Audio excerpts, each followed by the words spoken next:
네, 반갑습니다. 다시 한번 인사드리겠습니다. 배현직 노무사라고 합니다. 반갑습니다. 사실 제가 서울에 있는 여러 구청들을 강의를 지금 하고 있는데 왜 금천구를 안 부르지라고 생각을 했었습니다. 사실 제가 지금 저기 경기도 화성으로 돼 있는데 3년 전까지만 해도 여기 금천구로 돼 있었거든요. 여기 시흥동에 살다가 이사를 가서 7년 동안 살다가 이사를 가서 굉장히 정이 깊은 곳입니다. 그래서 오늘 중대재해처벌법과 관련해서 강의를 할 수 있게 된 기회를 또 얻게 돼서 굉장히 또 기쁜 마음이 생깁니다. 우선은요, 중대재해처벌법이라는 내용은 많이 들어보셨을 겁니다. 아마 언론에 굉장히 많이 나오고 있지 않습니까? 도대체 뭐길래 우리 공공기관, 공기업 그리고 대기업, 조그만 기업들까지 중대재해처벌법에 대해서 크게 관심을 갖고 있냐? 그 내용에 대해서 오늘 설명을 드릴 텐데요. 대충은 아시죠? 뉴스에 많이 나왔지 않습니까? 이제 중대재해가 발생하면 사업주를, 즉 경영 책임자를 처벌하겠다는 겁니다. 왜? 안전보건 확보 의무에 대한 강제, 의무, 그 부담을 더 주기 위해서죠. 그런데요, 제가 지금 말씀드리는 법률 또 들어보셨을 건데 산업안전보건법이라고 있습니다. 산업안전보건법. 기존에 산업안전보건법이 있었습니다. 그럼에도 불구하고 왜 중대재해처벌법, 즉 중처법이 갑자기 제정이 되었냐? 산업안전보건법만 지키더라도 우리나라 산업 현장에서 재해가 절대 발생하지 않을 겁니다. 세계에서 유례를 찾아볼 수 없는 정말 정교하고 그리고 철저한 법입니다. 사실 산업안전보건법도요, 사업주가 우리 근로자들에 대한 안전보건 의무를 다해라. 이 의무를 다하지 않은 상태에서 사망사고가 발생하거나 중대재해가 발생하거나 재해가 발생했을 경우에는 사업주를 처벌하겠다라는 내용이 담겨 있었습니다. 그런데 실제 법원의 판결, 산업안전, 중대재해와 관련된 판결 등을 보면 실제 사업주를 처벌하는 경우는 극히 드물었다는 겁니다. 예를 한번 들어보겠습니다. 원청이 있습니다. 우리나라 산업 구조를 좀 설명을 드리겠습니다. 원청이 있고요. 공사 현장의 경우에는 그 원청이 하청을 줍니다. 그 하청은 또 하청을 줍니다. 그런데 대부분 다치는 현장 소속은 그 하청의 하청업체의 소속 근로자를 다치는 경우가 굉장히 많습니다. 얼마 전에 또 크게 사고가 터졌죠. 광주에서. 광주에서 지금까지 찾아내지 못한 그 5명의 실종자, 그 근로자가 과연 그 H회사 소속, 직속 근로자일까요? 아닙니다. 하도급 업체 근로자입니다. 자, 이런 경우 지금 산업안전보건법으로 누가 처벌을 받냐? 법문 그대로 해석을 하게 된다면 사업주, 가장 높은 위치에 있고 모든 업무에 대한 권한과 책임을 가지고 있는 사업주가 처벌을 받는 게 맞습니다. 원청 사업주가 처벌을 받는 게 맞다는 겁니다. 근데 실제 법원에서 판결을 내는 것을 보면 참 안타깝게도 하청의 하청 사장님 그리고 1하청 현장 소장이나 대표만을 처벌하는 데 그쳤다는 겁니다. 실제 원청의 사업주도 처벌을 받는 경우는 있었습니다. 하지만 양형이 굉장히 낮았죠. 실형이 선고되는 경우는 거의 극히 드물었다는 겁니다. 자, 제가 사전 설명을 드렸습니다. 그리고 한 가지 질문을 드리겠습니다. 안전보건 확보 의무를 다하기 위해서 필요한 게 뭘까요? 첫 번째는 인력입니다. 그리고 두 번째는 돈입니다. 예산입니다. 그러면 이 원청이 돈이 많고 인력이 많을까요? 하청업체가 많을까요? 그 하청이 하청업체가 많을까요? 원청이 많다는 겁니다.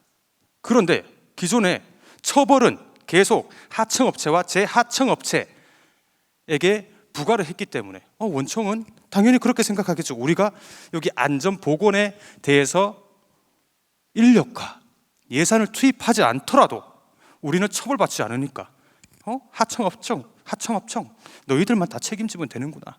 그런데 실제로 하청업체와 재하청업체는 그럴 만한 능력이 없었다는 겁니다. 그 상황이 계속 유지가 됐다는 거죠. 이래서는 안 되겠다. 그래서 이제는 원청의 경영 책임자를 처벌함으로써 중대재해가 발생했을 경우 원청의 경영 책임자를 처벌함으로써 안전, 보건, 확보 의무를 다 해야겠다라는 취지로 만들어진 게 중대재해처벌법입니다. 풀네임은 중대재해처벌 등에 관한 법률입니다. 우선 왜 중대재해처벌법이 나오게 됐는지에 대해서 간략하게 설명을 드렸고요. 당장 우리 금천구청은 내일부터 적용이 됩니다. 끔찍하죠. 모든 대기업들과 모든 건설회사, 조선소, 공공기관이 벌벌 떨고 있습니다. 자, 내용을 살펴보도록 하겠습니다. 오늘 말씀드릴 것은 목차로 일단 간단하게 설명을 드리면 중대재해처벌법에서 규정하고 있는 중대재해란 무엇인지, 그리고 중대재해의 제정 목적이 무엇인지 그 개념과 목적에 대해서 설명을 드리고요. 그 다음 적용 범위, 그 다음 적용 시기와 사업주의 의무 이행 조치, 그 다음 처벌 규정에 대해서 설명을 드리도록 하겠습니다. 여기 계신 분들은 제가 알기로 각 부서의 관리 담당자 분들로 알고 계십니다. 자, 산업안전보건법상 우리 금천구청에서 갖추어야 되는 안전보건 체계에 대해서 간략하게 설명을 드리겠습니다. 우선 가장 높은 곳에 있는 사업주, 안전보건과 관련해서요. 그 밑에는 안전보건 관리 책임자, 그리고 이를 보좌하는 안전관리자와 보건관리자, 그리고 그 밑에는 관리 감독자가 있습니다. 관리 감독자는 실제 업무를 수행하는, 실무를 행하는 사람에게 최종 마지막으로 안전보건 확보 의무를 취하라는 직책과 권한과 책임을 부여한 것입니다. 여기 계신 분들은 대부분 해당하는 걸로 알고 있습니다. 그래서 이 내용에 대해서 잘 알아두셔야 된다는 겁니다.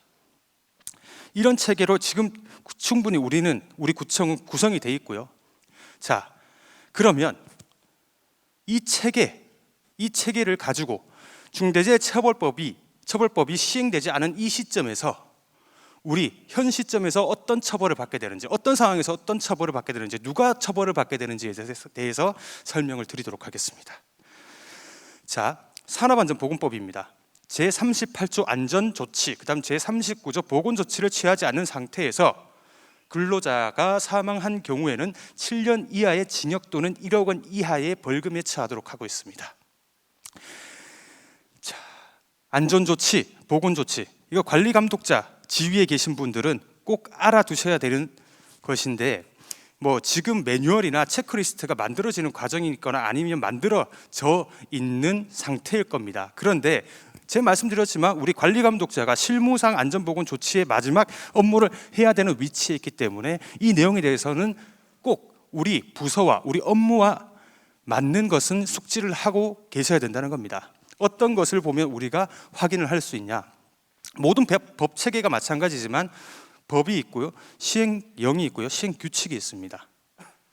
산업안전보건법은 좀 다른 법과 특이하게 이 시행규칙이 세 가지로 구분이 되어 있습니다. 산업안전보건법 시행규칙, 그리고 안전보건 기준에 관한 규칙, 취업 제한에 대한 규칙. 이 규칙 중에 안전보건 기준에 관한 규칙이라는 내용은 꼭 보셔야 된다는 겁니다. 이 규칙에 어떤 내용까지 포함이 되어 있냐면요, 우리 사무실에 밝기, 조도가 어느 정도가 되어야 되는지, 그리고 우리 사업장에서 사용하는 사다리의 폭과 너비가 어느 정도 되어야 되는지까지 다 규정이 되어 있다는 겁니다. 심지어는 우리 사무실의 이산화탄소 농도가 얼마 미만이 되어야 되는지까지 다 나와 있다는 겁니다. 이 내용만 보시면 사실상 우리는 안전보건조치 의무를 다 이행할 수가 있다는 겁니다. 간단합니다. 근데 내용이 많아서 그렇죠. 안전보건 기준에 관한 규칙이 조문 자체가 790조 정도가 됩니다. 그런데 대부분 유해 위험한 기계, 기구, 설비, 그 다음 건설에 대한 내용이고, 우리에게 해당하는 내용은 사실상 그 비중이 크게 차지하지는 않습니다. 법제처 홈페이지에 들어가 보시면 우리 다 발췌가 가능하잖아요.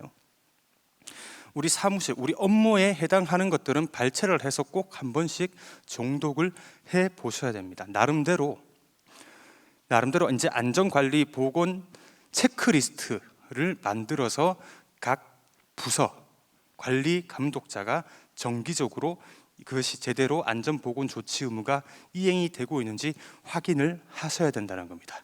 자체적인 업무 체크리스트 또는 매뉴얼을 만드는 것을 추천을 드립니다.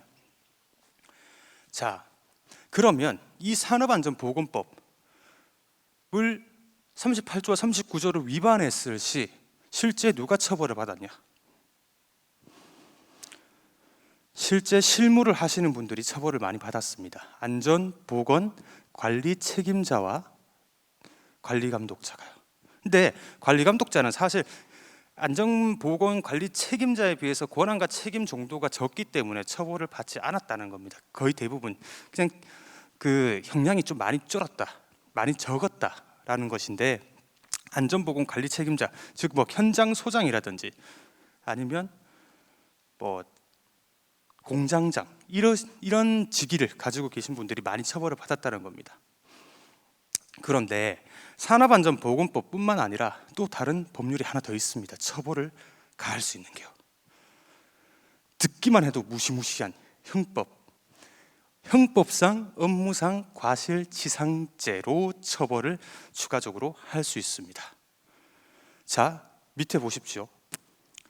안전보건상의 조치를 취하지 않았을 경우에 처벌을 하는 것인데, 관리감독자 및 안전시설 교육 보호구 등을 관리하지 않은 자를 처벌하도록 하고 있습니다.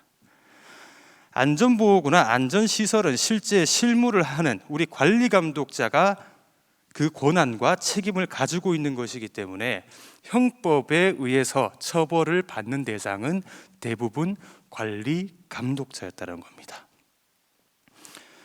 그런데 여기 보시면 업무상 과실 또는 중대한 그 과실 이렇게 돼 있는데, 이거를 판단하는 근거는 사실상 산업안전보건법의 안전조치, 보건조치를 제대로 취했는지 여부를 보고 판단을 했다는 겁니다. 결국 우리는 안전보건관리 책임자와 그 다음 안전관리자, 보건관리자, 관리감독자, 그러니까 어떤 업무를 해야 되는지 정확하게 알아두고 본인이 그 직위에 해당한다고 하면 본인 스스로가 정기적으로 내가 이 업무를 제대로 수행하고 있는지를 검토해야 된다는 겁니다. 이것도 산업안전보건법에 각 직책별 업무 내용이 규정되어 있기 때문에 확인을 해보시면 될 것 같습니다. 자, 기존 산업안전보건법 형법상 업무상 과실치상죄로도 처벌을 했지만 서두에 맨 처음에 말씀드렸다시피 실제 경영 책임자, 인력과 예산을 가지고 있는 경영 책임자, 원청의 처벌이 이루어지지 않아 산업안전보건법상 안전보건 조치가 제대로 이루어지지 않았다. 그래서 현재까지도 오늘까지겠죠. 오늘까지 1월 26일까지 산업재해가 계속 쭉 이어지고 있습니다. 아직까지 2021년 통계가 나오지 않아서 2020년도 통계 자료를 좀 인용을 했는데요. 보십시오. 몇 명이 하루에 일일 기준으로 몇 명이 다친다고 나와 있습니까? 10만 8천 명입니다. 10만 8천 명이요. 사망 근로자는요 1180명입니다. 자, 이걸 365로 나눠봤습니다. 하루에 사고가 300명가량 발생하고 하루에 몇 명이요? 3.2명이 산업 현장에서 사망하고 있다는 겁니다. 밑에 내용을 보시겠습니다.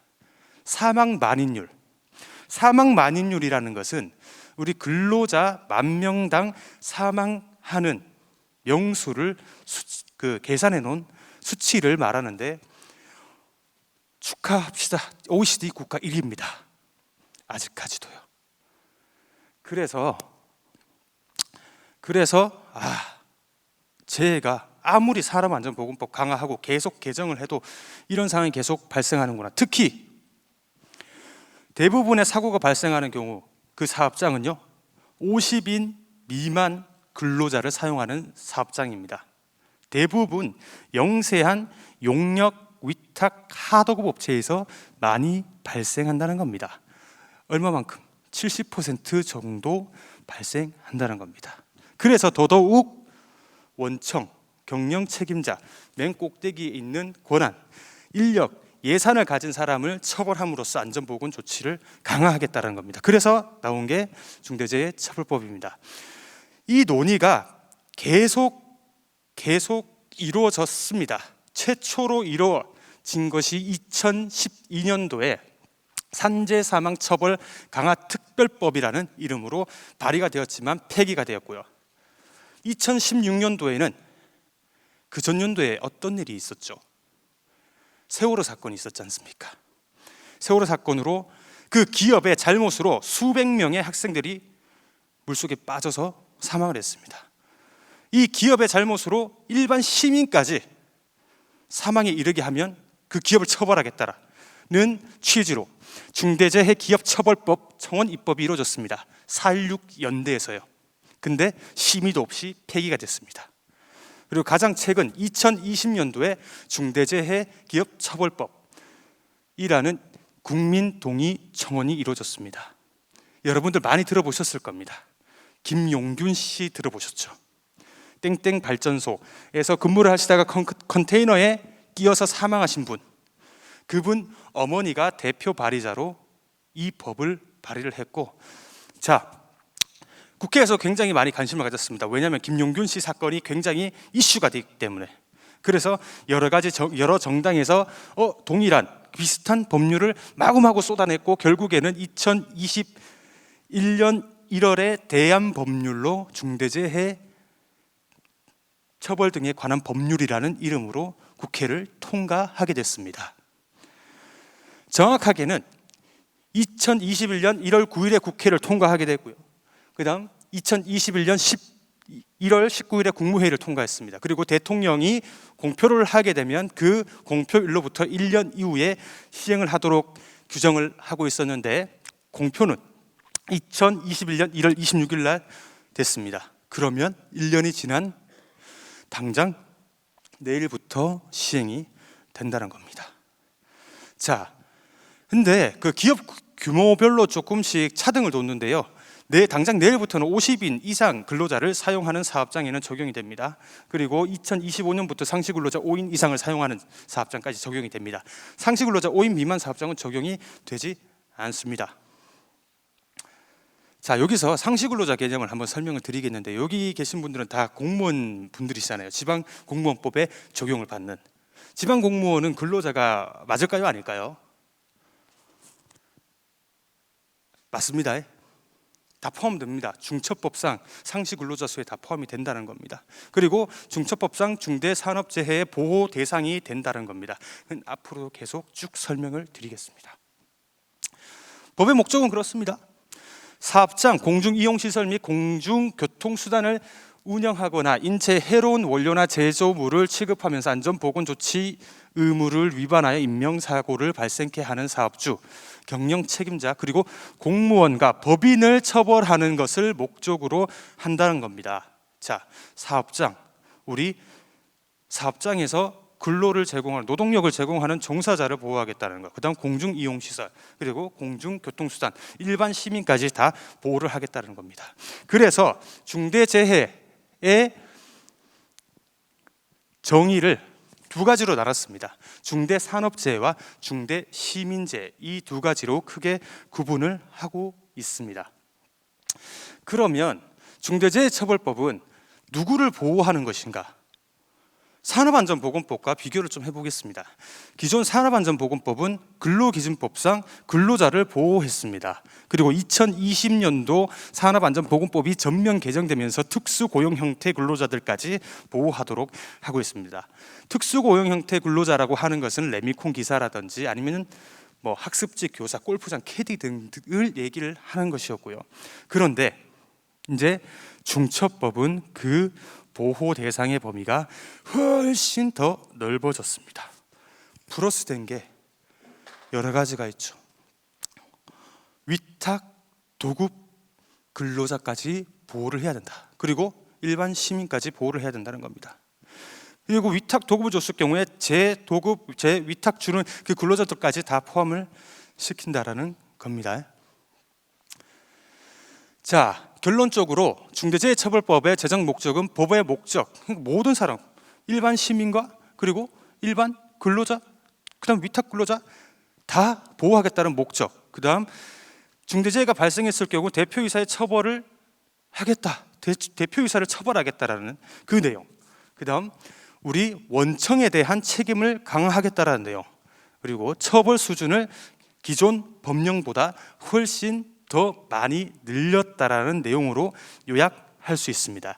이제 구체적으로 좀 더 구체적으로 넘어가 보도록 하겠습니다. 자, 중대재해 정의는 중대산업재해와 중대시민재해로 나뉜다고 설명을 드렸고요. 그러면 중대산업재해란 무엇인가? 자, 사망자가 1명 발생한 경우입니다. 이는 중대산업재해로 볼 수 있습니다. 여기서 한 가지 추가적으로 설명을 드리도록 하겠습니다. 우리 공무원 재해법이 있고 또 공무원분들에게 적용되는 거. 공무원분들이 재해가 발생했을 경우 국가기관 공무원연금공단을 통해서 보험급여를 받을 수 있는 그 근거법령이 공무원 재해법입니다. 그러면 일반 공무직분이나 일반 근로자가 혜택을 볼 수 있는 것, 산업재해보상보험법입니다. 이 두 가지의 재해라는 개념의 의미는 크게 두 가지로 나눌 수가 있습니다. 업무상 사고 그리고 업무상 질병으로 나눌 수가 있습니다. 자, 업무상 사고는 상식적으로 생각해 봤을 때 내가 길을 가다가 사고가 난 경우, 차에 부딪힌 경우, 넘어진 경우, 찔리는 경우, 베이는 경우, 부러진 경우, 외부 물리력에 의해서 상해를 입는 그리고 장애를 입는 사망하게 되는 그 경우를 업무상 사고라고 합니다. 자, 그러면 업무상 질병이란 무엇인가? 만성적인 그리고 화학물질이나 물리적 인자에 의해서 발생한 신체적인 문제, 훼손. 예를 들어서요, 직업성 암이 있을 것이고, 그다음 뇌심혈관계 질병, 뇌출혈, 뇌경색, 급성심근경색, 그다음 소음성 난청, 근골격계 질병, 정신질환. 이 정신질환은 업무상 자살까지 포함하는 개념입니다. 여기서 말하는 중대산업재해, 감옥에 보시면 사망자가 1명 이상 발생하는 경우, 이 경우는 제가 말씀드린 업무상 사고와 업무상 질병 모두를 포괄하는 개념으로 생각을 하시면 됩니다. 만약 그러면 안 되지만 우리 금천구청에 소속되어 있는 한 근로자가 업무상 사유로 극단적인 선택을 했다라고 하면 일단 중대재해처벌법 적용 대상이 될 수 있다는 겁니다. 그런데 남욱을 보겠습니다. 남욱은 동일한 사고로 6개월 이상의 요양이 필요한 경우, 2명 이상이 발생한 경우에 해당한다고 규정하고 있습니다. 예를 들어 우리 구청에서 발주 중 공사가 있습니다. 지붕 공사 아니면 인테리어 공사를 하고 있는 와중에 비계, 흔히 속어로 아시바라고 하죠. 아시바에서 2명이 떨어져서 6개월 이상 치료를 요하는 부상을 입었다라고 하는 경우, 그리고 우리 구내식당에 계신 그 조리사 분 2분이 튀김솥을 들고 가다가 넘어져서 3도 화상을 2분 다 입었다. 6개월 이상의 치료를 필요한 경우 2명 이상이 발생하는 것입니다. 중대산업재해로 볼 수 있다는 것이고요. 다목, 동일한 유해 요인으로 급성 중독 등 대통령령으로 정하는 직업성 질병자가 1년 이내에 3명 이상 발생하는 경우입니다. 자, 그러면 이 경우는 대통령령으로 정하고 있기 때문에 대통령령 내용을 한번 살펴보도록 하겠습니다. 24가지의 급성 중독만 해당한다라고 규정을 하고 있습니다. 제가 말씀드린 업무상 질병 중 뇌심혈관계 질병, 직업성암, 정신질환, 업무상 자살 등은 제외되었습니다. 다목에 해당하는 경우에는요, 간은 다 포함하고요, 단은 24개의 유해 물질에 의한 중독성 질병만 해당한다고 보시면 될 것 같습니다. 자, 제가 만약에 우리 구청에서 지금 얼마 전에 독산동에서 그 발코니 무너지는 사고 발생했지 않습니까? 우리가 관리하고 있는 시설물, 건축물에 발코니가 무너져서 일반 시민이 다쳤다, 그 일을 하다가 우리 종사자가 다쳤다라고 하면 해당할 수 있다는 겁니다. 예. 관리하는 데 굉장히 많지 않습니까, 우리? 자, 중처법상 중대산업재해의 개념 3가지, 그 내용 3가지를 설명드렸고요. 이것은 산업안전보건법하고 조금 비교를 하셔야 됩니다. 산업안전보건법도 중대산업재해가 아닙니다. 중대재해의 규정을 하고 있는데 3가지로 구분하고 있습니다. 사망자가 1명 이상 발생한 재해, 그리고 여기는 6개월이 아니고요, 3개월 이상의 요양이 필요한 부상자가 동시에 2명 이상 발생하는 경우입니다. 그리고 동일한 사고가 아니고요, 동일한 질병도 포함이 된다는 거고요. 3번째 보면 부상자 또는 직업성 질병자가 동시에 10명 이상 발생하는 경우입니다. 유해 물질 24가지 뿐만 아니라 모든 질병과 모든 사고까지 다 포함을 한다는 겁니다. 왜 구분을 하라고 말씀드린다면요, 산업안전보건법상 중대재해가 발생했을 경우에는 우리 금천구청에서 만약 발생했다라고 하면 즉시 노동관서에 신고를 해야 됩니다. 그리고 1개월 이내에 산업재해조사표를 작성해서 제출을 해야 된다. 헷갈리시면 안 된다는 겁니다. 그 적용되는, 그리고 사후 처리 절차 자체가 다르기 때문에 좀 비교를 하시라는 취지에서 적어놨고요. 자, 이제 중대시민재해입니다. 특정 원료, 제조물, 공중이용시설 또는 공중교통수단 설계, 제조, 설치, 관리상의 결함으로 재해가 발생하는 경우입니다. 어떤 경우? 사망자가 발생하는 경우는 동일합니다. 1명 이상. 2번째, 여기도 동일한 사고로 2개월 이상 치료가 필요한 경우에 부상자 10명이 발생하는 경우, 그 다음 동일한 원인으로 3개월 이상 치료가 필요한 질병자가 10명 이상 발생한 경우라고 되어 있습니다. 이 경우에도 우리가 관리하고 있는, 우리 구청에서 관리하고 있는 시설물이나 아니면 설비 이런 것들 관리를 소홀히 해서 만약 이러한 사고가 발생한 경우에는 경영 책임자가 처벌을 받을 수 있다라는 겁니다. 자, 그러면 그 공중이용시설 등이 뭐냐면, 일단 공중이용시설 적용이 되고요, 공동주택을 제외한 시설물, 그리고 전용 면적 302평 이상의 영업장, 지하철 포함한 철도 차량, 그 다음 승합자동차인데 승합자동차에는 마을버스와 시내버스는 제외됩니다. 시외버스와 고속버스만 적용이 되는 것이고요. 여객선과 항공기, 그 다음 유해위험 제조물, 이렇게 구분을 하고 있다라는 겁니다.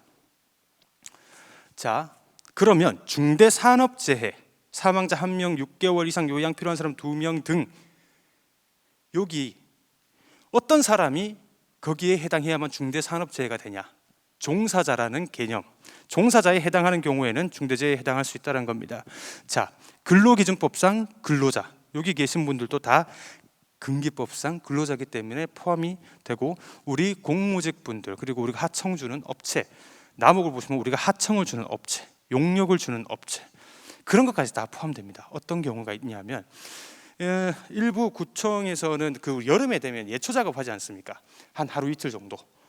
그 예초 작업을 할 때 외부에 그냥 막 1명, 2명씩 계약해서 임시로 쓰시는 경우가 있는데, 그 경우까지 다 포함한다는 겁니다.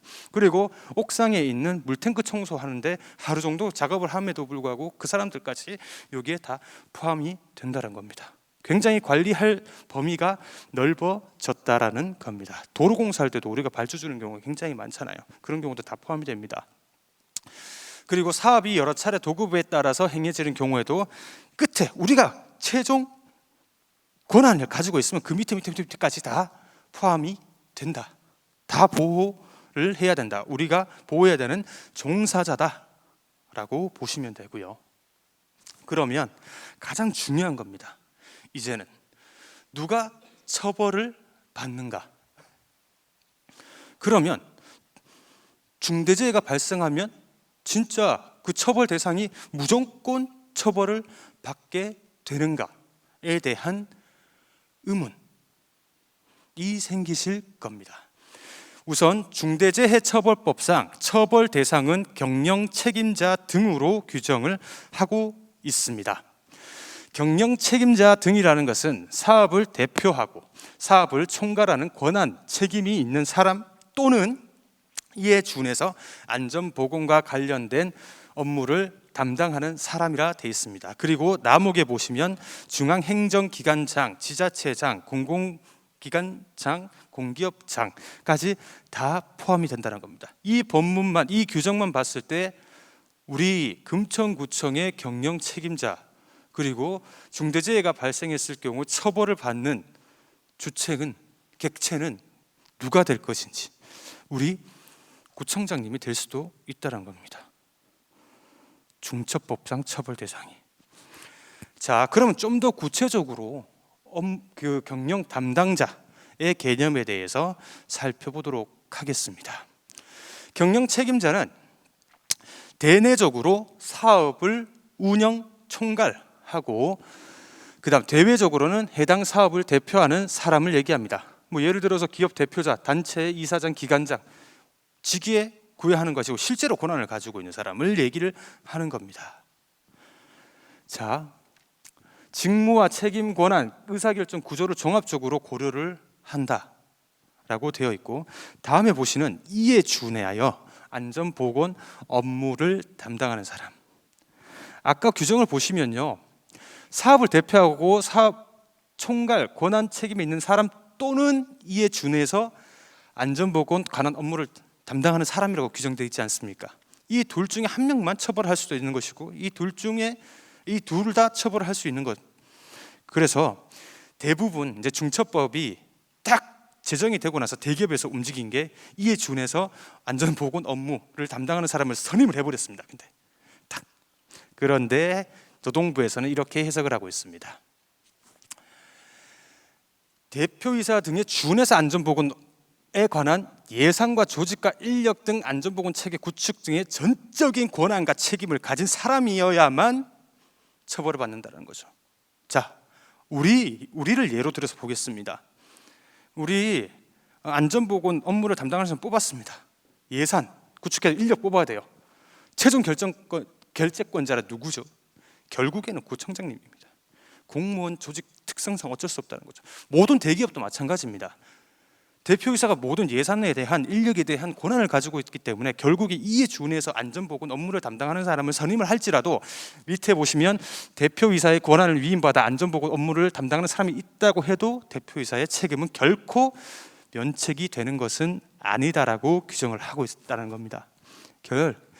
즉 경영 책임자 등은 우리 조직 체계상 가장 상위에 있는 그 사람일 수밖에 없다라고 해석을 해야 한다는 거죠. 자, 중대산업재해는 일단 5인 미만 사업장에는 적용이 되지 않습니다. 5인 이상 사업장에 적용이 되는데 2024년부터는 5인 이상 사업장에 적용이 되는 것이고 50인 이상 사업장은 내일부터 적용이 된다. 근데 산업안전보건법은 상시근로자 1인 이상을 사용하는 모든 사업장에 적용을 하고 있다는 점 구분해서 알아두실 필요가 있을 것 같고요. 시행일은 말씀드렸다시피 이렇게 우리는 당장 내일부터 시행이 된다. 자, 경영 책임자 등에 대해서 살펴보았습니다. 그러면 우리는 또 여기서 한 가지 의문을 가질 수 있겠죠. 중대재해가 발생하면 무조건 경영 책임자 등을 처벌하는 것인가? 면책 규정이 없는 것인가? 그래서 중처법은요, 자, 그래도 안전보건 확보 의무는 다 했는데 그 한 상태에서 중대재해가 발생하면 그래도 면책해줘야 되는 거 아니냐, 감형해줘야 되는 거 아니냐라고 해서 여기 나와 있는 네 가지 의무를 다 했음에도 불구하고 중대재해가 발생했을 경우에 경영 책임자 등을 처벌하지 않겠다라고 하고 있습니다. 그 첫 번째 내용이 재해 예방에 필요한 인력 및 예산 등 안전보건 관리 체계의 구축 및 그 이행에 관한 조치를 취해라. 2, 3번은 같이 보겠습니다. 행정기관, 지자체, 여기에서 시정명령 나오는 거 제대로 이행했는지 여부 확인한다는 건데 지금 또 우리는 충분히 잘 하고 있습니다. 그죠?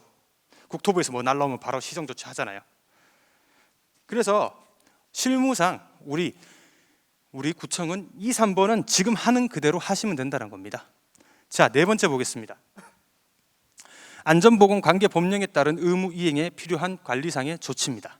자, 1번과 4번 항목을 지켜야만 중대재해가 발생해도 우리 경영 책임자 등이 처벌을 받지 않는다라는 겁니다. 결국에는.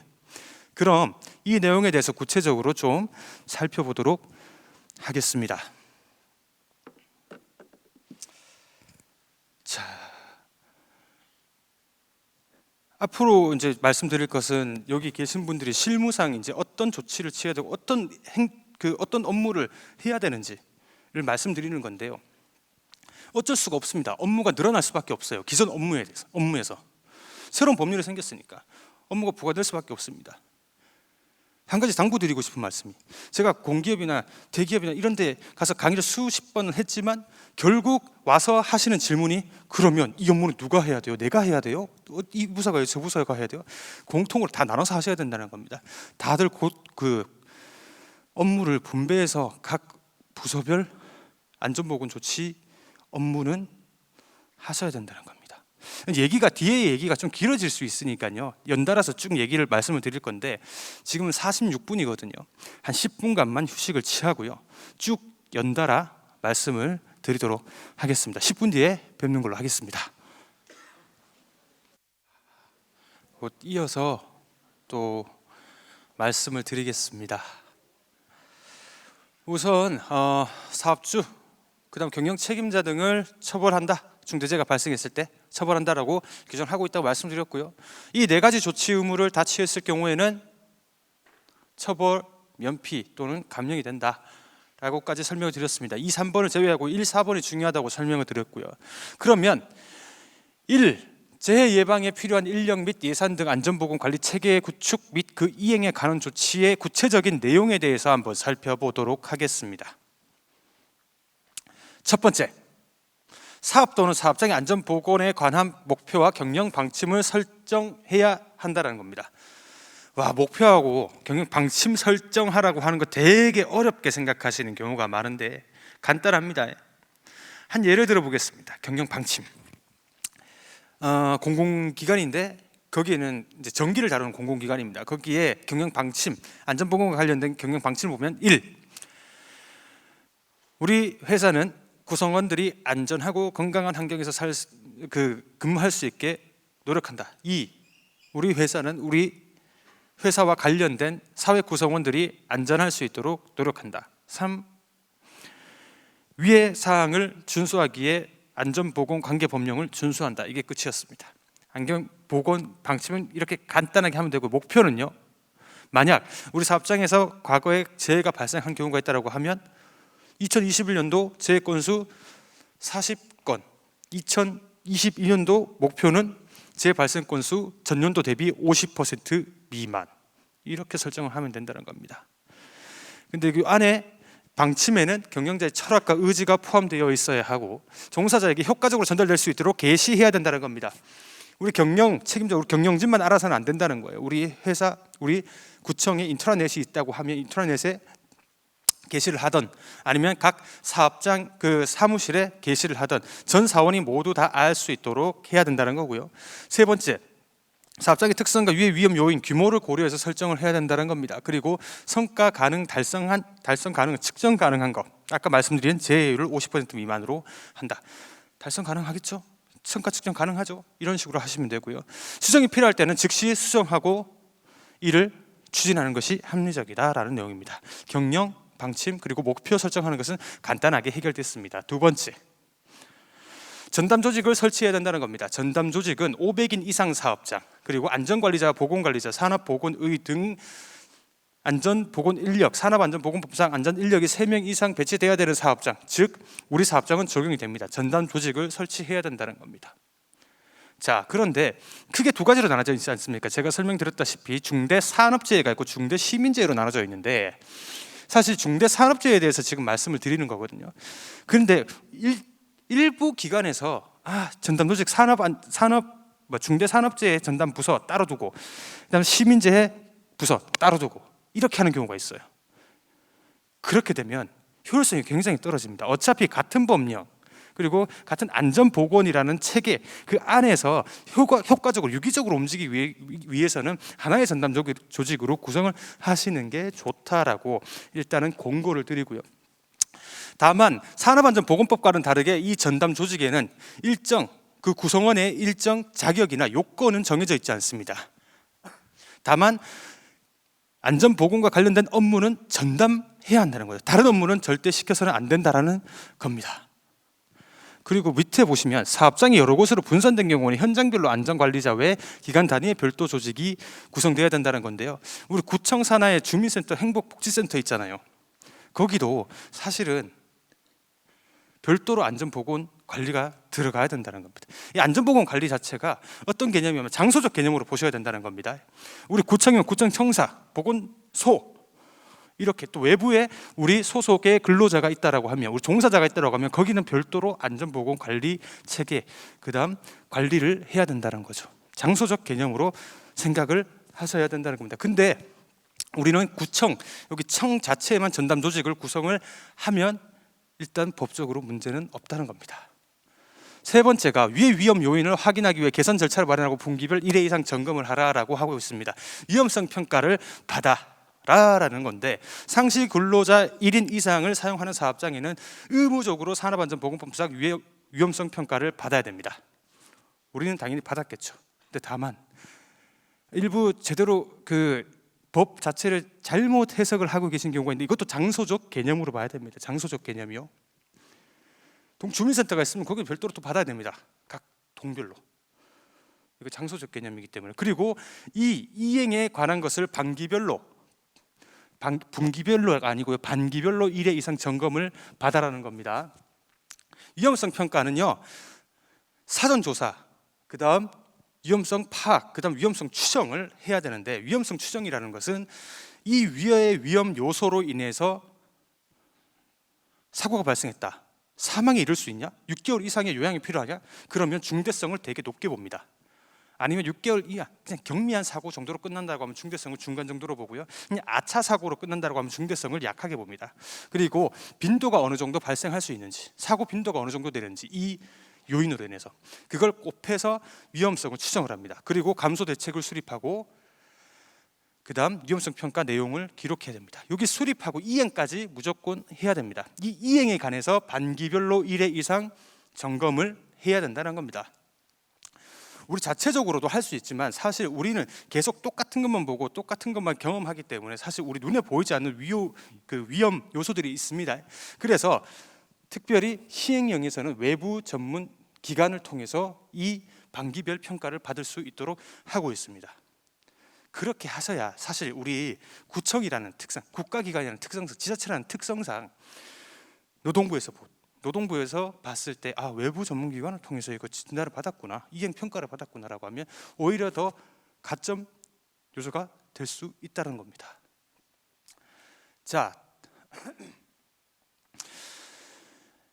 위의 위험 요인을 파악을 하고 일단 위험성을 추출을 하고 해야 되는데, 우리 그냥 큰 위험성 말고요, 여기 보십시오. 여기 계단이 2개 있지 않습니까? 사실 위의 위험 요인이에요. 이거 위에서 공연을 하다가 다칠 수 있습니다, 일반 시민들이. 그러면 노란 선으로, 노란 테이프로 붙여놓는 겁니다. 이런 조치도 다 취해야 됩니다. 그리고 사다리가 여기 있다라는 표시도 다 하셔야 돼요. 떨어지면요, 조치 안 취했잖아요. 우리 위의 위험 요인, 우리 처벌받을 수 있다는 겁니다. 이런 것들까지. 그리고 여기 계단이 있는데 발끝마기 판이 제대로 설치되어 있는지, 미끄러지지 않게. 그리고 이 의자도요, 끼임주의라는, 그냥 제가 생각했을 때 끼임주의라는 표지판, 손주호심이라는 표시만 해뒀다라면 얼마나 좋을까라는 생각이 듭니다. 이런 것까지 여기 생각하지 못했던 것들이잖아요. 사실은 이게 위험성 평가라는 겁니다. 자, 자동문이 있으면 자동문이 완전히 열린 상태에서 들어가십시오라는 표시도 마찬가지고요. 소화기 같은 것도 우리 흔히 그냥 간단하게 빨간 통이 있네 이렇게 생각하시는 경우가 많은데, 그냥 그렇게 생각하지 마시고 한번 들다 보시고 한 달에 한 번씩 점검했는지 점검표도 한번 보시고요. 근데 내가 실제로 소화기 사용법을 알고 있는지도 확인해 보십시오. 잘 몰라요. 여기 우리 대한민국 민방위 분들은 다 아실 겁니다. 예비군 분들은. 근데 대부분은 모를 수도 있어요. 까먹을 수도 있고. 안내문 표시도 우리 위의 위험 요인을 제거할 수 있는 한 가지 요소입니다. 이러한가 세세한 것까지 다 보셔야 된다는 겁니다. 그래서 외부 기관에 의뢰를 하는 게 훨씬 더 좋다는 거죠. 객관적인 시각에서 볼 수 있어서. 자, 여기에 뭐 위험, 제가 말씀드린 거 다 포함이 되어 있으니까 이 부분은 넘어가도록 하고요. 위험성이 아무리 크다고 해도, 그 위험성이 어느 정도 있다라고 해도요, 이게 아차 사고 정도로 마무리할 수 있게끔 만드는 게 위험성 평가의 취지입니다. 아차 사고, 그냥 다칠 뻔했네, 이 정도까지요. 이 정도까지. 위의 위험 요인, 그러니까 위험성 평가를 하는 이유는요, 산업재해가 발생하는 원인은 두 가지가 있습니다. 어떤 것들이 있을까요? 불완전한 상태, 그리고 불완전한 행동. 자, 불완전한 행동은 굉장히 주관적인 거잖아요. 사실 과실도 있을 수 있고 잘못도 있을 수 있고 실수도 있을 수 있고, 그거는 근로자 그리고 종사자의 개개인의 역할이기 때문에 어쩔 수가 없다는 겁니다. 자, 위험성 평가라는 것은 일단 재해가 발생하는 유형 두 가지, 불완전한 행동과 불완전한 상태 말씀드렸지 않습니까? 불완전한 행동은 근로자 그 자신에게서 발생하는 과오와 과실, 잘못, 부주의에 의해서 발생하는 것이고, 불완전한 상태는 우리 사업주가 해야 조치를 취해야 되는 겁니다. 그렇다고 해서 불완전한 행동에 대해 사업주가 전적으로 책임이 없다라는 것은 아니고요. 안전 보건 교육을 철저하게 시켜야 된다. 그까지만 우리가 하면 되고, 궁극적으로 모든 산안법이든 그 산안법의 압축인 위험성 평가는 우리가 불완전한 상태를 없애자라는 취지로 하는 겁니다. 자, 적어도 불완전한 상태를 우리가 100%다 없앨 수는 없거든요. 그래도 하는 데까지는 해야만 된다는 겁니다. 자, 필요한 예산을 편성하고 그 편성 용도에 맞게 집행할 것이라고 되어 있는데요. 일단 예산, 여기도 짜놨을 겁니다. 어떤 게 들어갈까요? 우리 구청에 해당하는 것만 생각해 봅시다. 여기서 근무하시는 분들 안전모, 안전화, 그다음 안전대, 또 보안경 이런 게 필요할 수 있으면 보안경, 그다음 사다리, 그리고 우리 시민들 다치지 말라고, 비 올 때 다치지 말라고 미끄럼 방지 패드, 출입구에 이런 것까지 다 포함이 된다는 겁니다. 다 예산에 잡아 넣으시면 됩니다. 정말 구체적으로 해놔야 돼요. 그리고 소화기 점검 비용, 그다음 비상사태 대응 교육 비용 이런 것들 다 포함됩니다. 자, 그리고 안전보건관리 책임자 등이 충실한 업무 수행을 위해서 지원을 해야 된다는 건데, 우리 관리 감독자나 우리 안전관리자, 보건관리자가 업무를 충실하게 이행할 수 있게끔 지원을 해야 된다는 겁니다. 관련된 예산도 요청을 하면 하자가 없는 한 지원을 해 줘야 된다라는 취지로 보시면 되고요. 6번째, 그다음 안전보건관리, 우리 관리 감독자분들 대부분이잖아요. 우리가 업무를 수행할 수 있게끔 적절하게 시간을 배분해 줘야 된다는 겁니다. 시간을 배분해 줘야 우리 관리 감독자 업무할 거 아닙니까? 자, 그리고 가장 중요한 것 중에 또 하나가 종사자의 의견을 성취해야 된다는 거죠. 실제 우리 안전보건위원회, 그러니까 여기 구청 내에는 구성이 돼 있는 걸로 알고 있습니다. 안전보건위원회는 상시근로자 100인 이상 사업장에 구성을 해야 되는 그 협의기구입니다. 협의기구.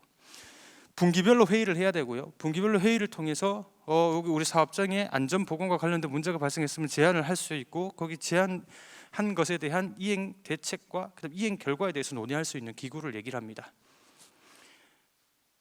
별도로 그냥 안전보건위원회를 통해서 이걸 하라라고 규정을 하고 있지 않았는데 기존에 있던 제도를 이용해서 하자는 거죠.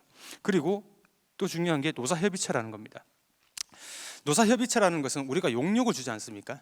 청소, 미화, 시설물 관리, 용역을 주게 되면 그 용역 업체, 하도급, 위탁 주는 그 업체와 별도의 협의체를 만들어야 된다는 것이고, 그 협의체의 담당자와 정기적인 회의를 하고 혹시나 발생할 수 있는 그 업무에 대한 안전 보건에 대한 조치, 그다음 제안을 받고 이행을 해야 된다는 겁니다. 그리고 하나, 요즘 최근에 많은 대부분의 기업들이 좀 하는 것 중에 하나인 제도가, 그 근로자 의견 청취하는 제도 중에 하나가 제한 제도라고 있습니다.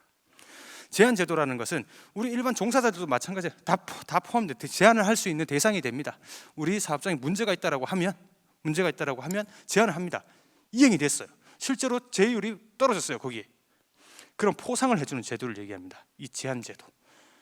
이 세 가지를 일단 기존에 있던 산업안전보건위원회, 노사협의체는 그대로 운영하시고, 혹시나 예산이 허락하고 인력이 허락한다고 하면 제한 제도도 한번 활용해 보시는 게 좋다라는 거 말씀을 드리겠습니다. 그리고 8번, 중대산업재해 발생 등 비상조치 의무 매뉴얼을 만들고 이것도 반기별로 점검을 하라라고 되어 있습니다. 우리 중대재해 발생할 수 있는 경우가 뭐가 있을까요? 아까 중대산업재해는 사망사고 있을 것이고, 그죠? 부상사고는 특히 우리 공무직분들한테 많이 발생하잖아요, 그죠? 그리고요, 한 가지 우리가 간과하고 있는 게 있습니다. 우리는 누구를 상대합니까? 우리 동료를 상대하진 않잖아요. 민원인들을 상대하잖아요. 그럼 우리 굉장히 스트레스를 받습니다. 그걸 산업안전보건법에는 고객응대 근로자라고 하고 있습니다. 고객응대 근로자는 직무 스트레스에 취약합니다. 왜냐하면 상시 전화를 받고 상시 민원을 해결해 줘야 하기 때문에. 그래서 산업안전보건법은 별도로 고객응대 근로자에 대한 보호 조치를 취하라는 사업주의 의무를 규정하고 있습니다. 고객응대 근로자 보호 매뉴얼을 만들고 교육을 시켜야 됩니다. 그리고 또 한 가지, 이거는 우리 구청에서 하고 있습니다. 구청에 전화를 하면 지금 전화 받는 사람은 우리의 소중한 가족입니다 라는 멘트 나오죠. 그건 하고 있을 겁니다. 매뉴얼이 혹시나 없다라고 하면, 그리고 매뉴얼이 있음에도 불구하고 교육을 하지 않았다라고 하면 조치 의무를 취하지 않은 겁니다. 제가 말씀드렸지 않습니까? 직무 스트레스로 인해서 정신질환이 발생하는 경우, 그리고 그 정신질환이 극단적인 선택으로 이루어지는 경우 중대산업재해로 처벌 대상이 될 수 있다. 하지만 우리는 고객응대 매뉴얼을 다 마련해놓고, 직장 내 괴롭힘 매뉴얼 다 마련해놓고, 직무 스트레스 예방 프로그램 다 마련해놓고, 교육도 다 하고 한 상태에서 어쩔 수 없는 선택을 하셨다라고 하면 우리는 책임이 없는 겁니다. 왜? 사업주의 의무는 다 했지 않습니까? 그죠? 이렇게까지라도 해놓자는 거죠. 제가 말씀드린 부분은 빙산의 일각에 불과합니다, 사실은. 근데 가장 중요한 것들을 말씀을 드리는 거예요. 매뉴얼 또 뭐가 있을까요? 지진. 우리 사업장 내에서 지진 발생했을 때 그래도 여기 금천 경찰서가 바로 생겨가지고 바로 뛰어가서 신고할 수도 있고 전화할 수도 있고 한데, 어느 경찰서에 신고를 해야 되는지, 소방서 어디에 먼저 신고를 해야 되는지, 그리고 목격자는 어떤 조치를 취해야 되는지, 누구에게 보고를 해야 되는지, 최종 구청장님께 누구 보고를 해야 되는지, 그리고 의료 대응팀 어떻게 해야 되는지, 대간 대응팀 어떻게 구축해야 되는지, 비상 대피팀 어떻게 구성해야 되는지 디테일하게 다 해야 된다는 겁니다. 태풍, 지진, 홍수, 화재 등 전쟁도 포함될 수 있겠죠. 전쟁 같은 것도 여러 가지 상황을 다 고려를 해서 비상 대응 매뉴얼을 만들어야 된다는 겁니다. 특히 우리는 여기 또 홀도 있고 여러 가지 또 부대 시설들 굉장히 많지 않습니까? 이런 것들 관리 대책 다 세우시고 매뉴얼 만드시고 교육시키시고, 혹시나 우리 시설물을 이용하는 사람이 있다라고 하면 사전에 잠깐이라도 고지를 하고 교육을 해야 된다는 겁니다. 그래야 우리는 중대재해처벌법상 처벌을 면피받을 수 있다. 그리고 재해가 발생했을 경우에는 재발 방지 대책을 항상 세우셔야 됩니다. 여기까지. 마지막으로 도급 용역 위탁식 종사자 안전보건 확보 의무가 있냐라는 건데, 제가 말씀드렸죠, 서두에. 우리나라 사망사고가 발생하는 비율을 봤을 때 50인 미만 사업장에서 발생하는 비율, 특히 용역 위탁 도급업체에서 발생하는 비율이 72%라고 말씀드렸습니다. 실제 우리 구청도 굉장히 많은 용역업체들 많이 사용하고 있죠. 예? 자, 이럴 때 그분들이 사실상 중대재해 발생 위험에 많이 노출돼 있을 분님 확률이 굉장히 높으신 분입니다. 그러면 이 업체에 종사하는 이 업체가 고용한 사람들을 다치지 않기 위해서 우리가 사전적으로 어떻게 대비를 해야 되냐? 뽑을 때 제대로 뽑으면 되잖아요. 용역업체 계약할 때 제대로 하면 되잖아요. 이 용역업체, 하도업체, 위탁업체가 안전보건 관리를 제대로 하고 있는지 여부를 먼저 확인하고 우리가 세워놓은 일정 기준 이상의 점수를 획득했을 시에 연간 계약을 하든 월간 계약을 하든 하시라는 겁니다. 자, 어떤 걸 우리가 보면 여기서 안전보건 관리를 제대로 하고 있다라고 볼 수 있을까요? 방금 전에 말씀드렸던 거예요. 상시근로자 1인 이상인 경우에 해야 되는 거, 위험성 평가요. 이게 위탁업체, 용역업체 다 해야 됩니다. 근데 대부분 안 하고 있어요. 그리고 두 번째, 안전보건 연간 계획서. 우리 사업장에 연간 몇 월달 몇 분기에 이런 거 조치를 하겠다, MSDS 설치하겠다, 교육 실시하겠다, 매뉴얼 만들겠다, 이런 게 구비되어 있는지. 그 다음에 세 번째, 교육일지. 제대로 교육이 진행이 됐는지. 교육일지가 사실 가장 중요하거든요. 모든 예방의 가장 기본적인 대책, 예방 대책은 교육입니다. 교육 제대로 하고 있는지, 전년도 제대로 했는지, 교환도 다 받으셔야 됩니다. 가라로 하는 경우 많잖아요. 우리도 그렇죠, 그지? 참석해가지고 사인만 하고 사진만 찍고 가시잖아요. 그렇게 하시면 안 된다는 겁니다. 그다음 뭐가 있을까요? 비상 대책 대응 매뉴얼이 있는지. 여기도 위급 상황 시에를 대비해서 적절하게 교육을 시키고 매뉴얼을 만들어놨는지도 확인을 하셔야 된다는 겁니다. 제가 말씀드린 건 몇 가지만 말씀드린 거고요. 우리가 해야 되는 것들 이 하청업체들 다 해야 됩니다. 다 갖추고 있는지 사전에 계약 전에 적격업체 선정하겠다 공고를 띄우실 때 이 서류가 필요합니다. 이런 기준에 의해서 평가를 하겠습니다 라고 공고를 내셔야 되고, 적정한 점수 이상의 업체만 선정을 하셔야 된다는 겁니다. 이게 우리가 할 수 있는 최선의 예방이고요. 그리고 만약 용역업체가 선정됐다고 하면 아까 말씀드린 노사협의체도 운영을 하셔야 된다는 겁니다. 자, 그리고 안전보건 관계 법령에 따른 의무 이행이 필요한 관리 조치인데요. 이거는요, 산업안전보건법 있죠, 포함되고, 우리 건축 그 용역 같은 것도 많이 주잖아요. 건설 같은 거, 뭐 건기법 이런 것도 다 포함됩니다. 안전과 관련된 모든 법이 다 포함이 됩니다. 그래서 가장 근간이 되는 것은 산업안전보건법이기 때문에 제가 아까 말씀드린 안전보건 기준에 관한 규칙은 꼭 정독을 한 번씩 하라고 거듭 말씀을 드리겠습니다. 자, 이것도 말씀을 드렸고요. 자, 처벌입니다.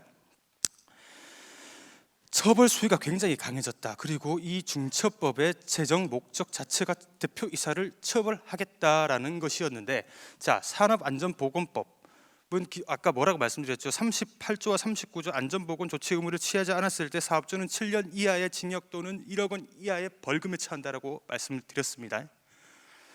중처법은 아까 말씀드린 네 가지 의무 있죠?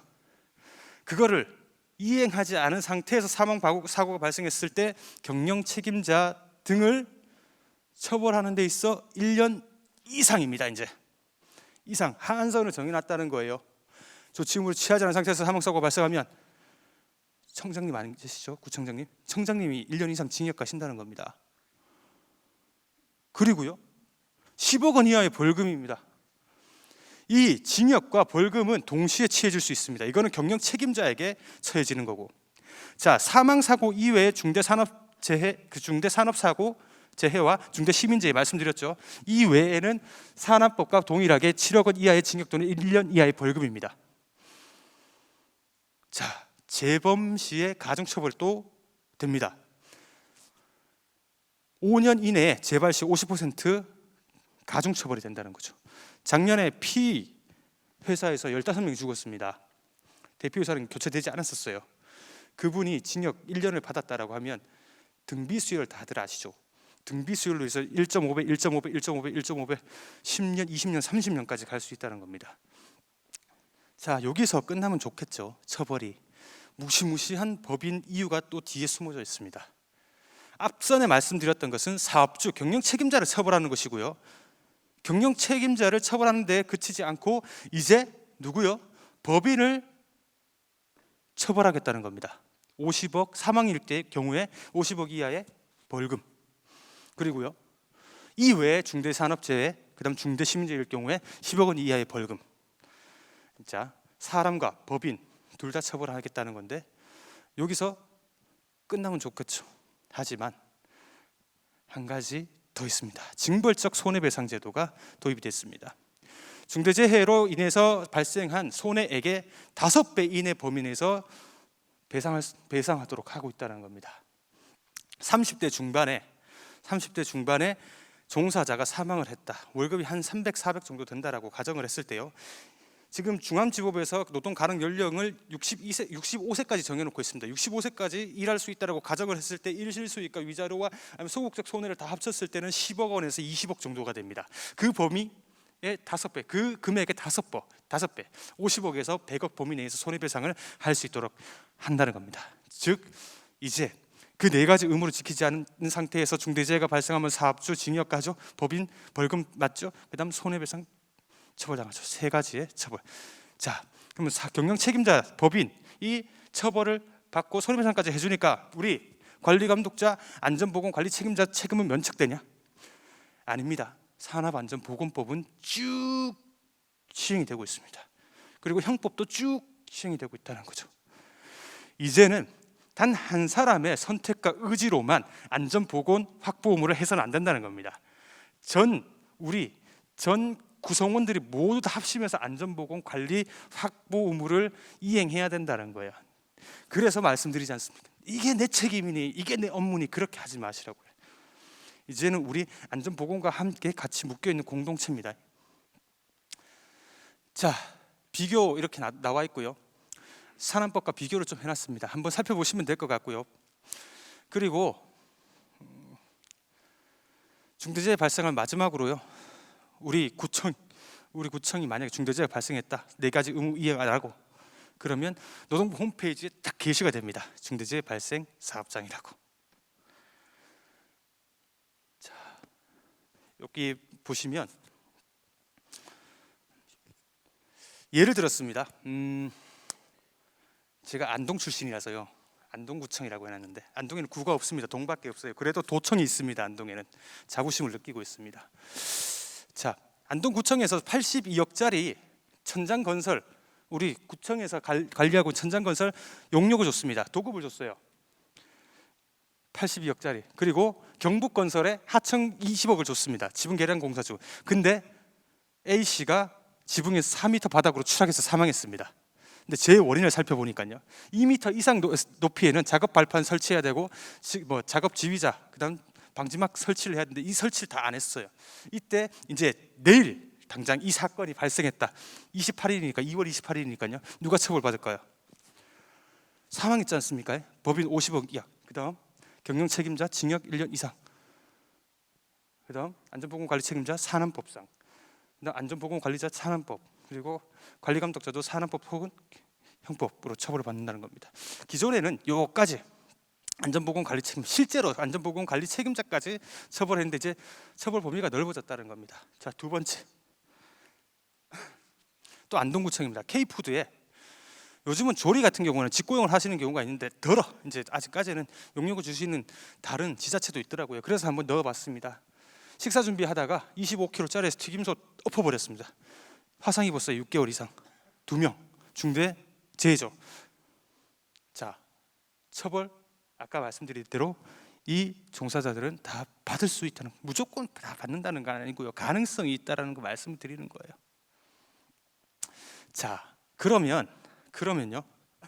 딱 10분만 더 말씀을 드릴게요. 우리 구청은 이제 어떻게 준비를 해야 하나? 앞전에 제가 말씀드렸던 거하고 좀 겹치는 부분이 있으니까 말씀드린 부분은 스킵을 하고 제가 설명을 좀 드리겠습니다. 우리 구청의 중대재해 특징은요, 다수의 용역 위탁 업체가 있다는 겁니다. 이제 관리하기 되게 힘들어요. 이것까지 우리가 다 책임을 져야 된다는 거고요.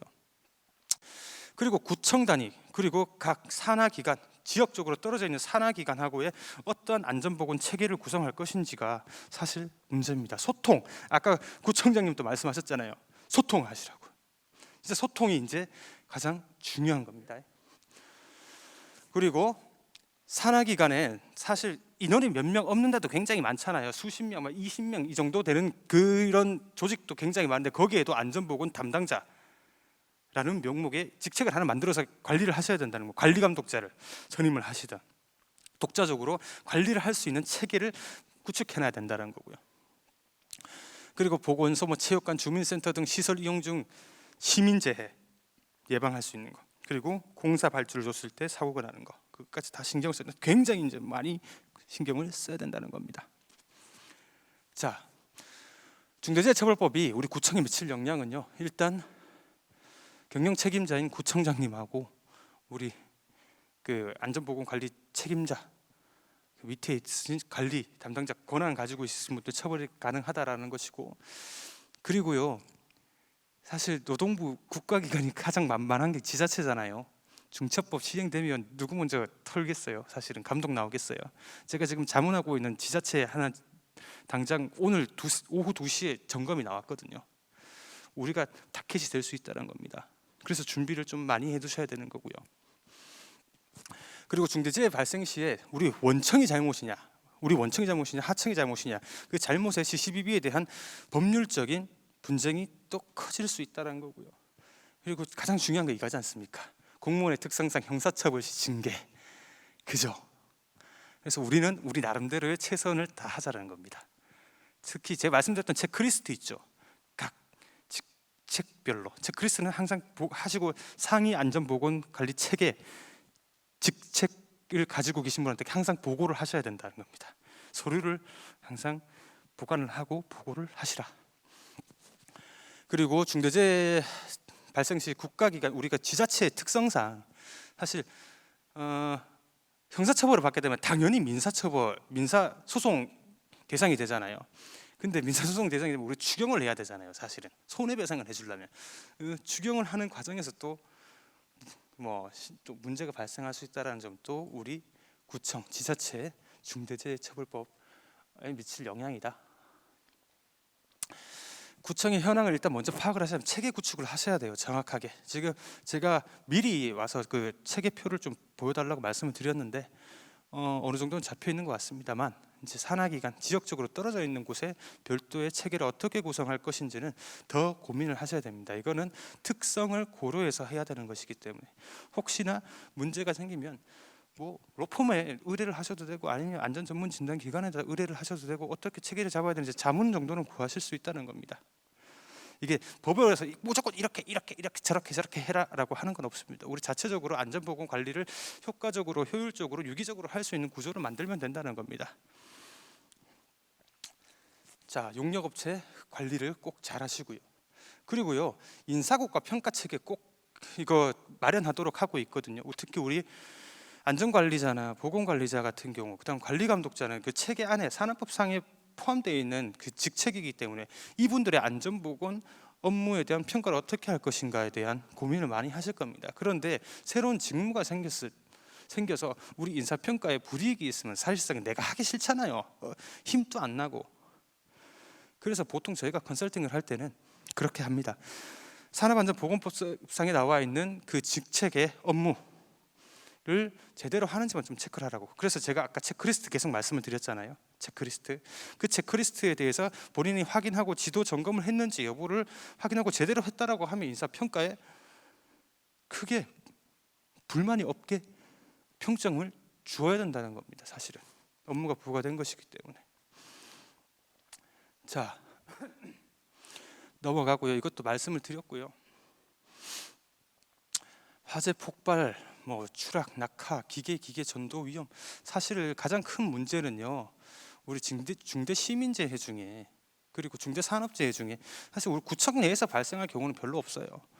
그런데 외부에 발주 주는 경우, 제가 거듭 말씀드리지만 이게 자체적으로 할 수 있는 부분이 이제 사실은 우리가 손댈 수 있는 부분은 좀 넘어선 것 같습니다. 산업안전보건법과 건기법 이런 거 어떻게 다 지켜요? 그래서 웬만하면 재예방 전문 지도기관이라든지 아니면 용역을 받아서 안전관리를 하시는 것도 우리한테 도움이 된다는 겁니다.